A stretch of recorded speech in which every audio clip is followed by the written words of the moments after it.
Shoga yangu, unamjua yule pale mtoto mfupi yule? Yule maskini? Ndio yule pale maskini. Sasa nakusumbua nini? Eti ile skuli nakwambia na pita zangu.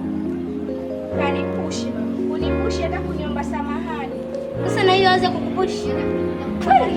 Ulikubalije? Ndio nashangaa kanipushi. Nikamwambia wewe dada, mbona uniomba samahani? Kaondoka. Aha. Mjeuli. Liko ndani ya uwezo wangu. Nitalifanyia kazi. Lipo ndani ya uwezo wangu. Tunamfukuza shule au msema. Yes. Okay, sijali. Watu anaanza kusumbua sana.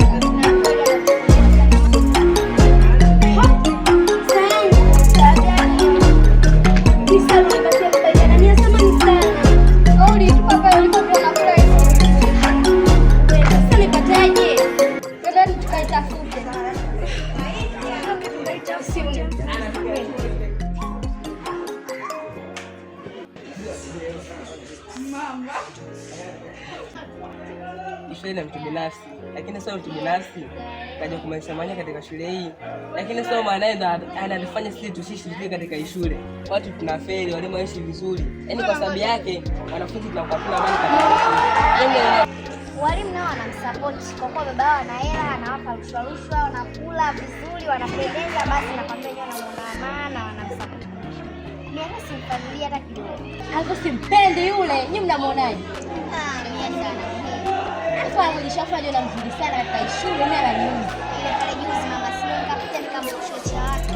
Kajifanya anaongea nilimjibu hata kumposti hapo.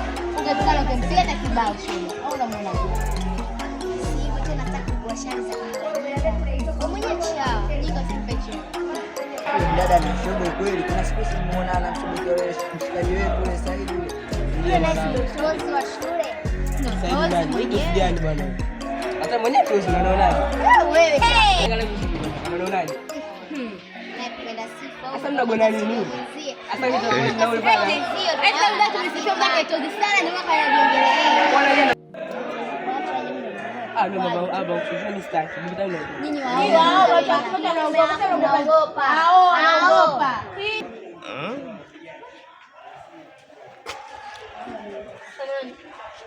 Samani.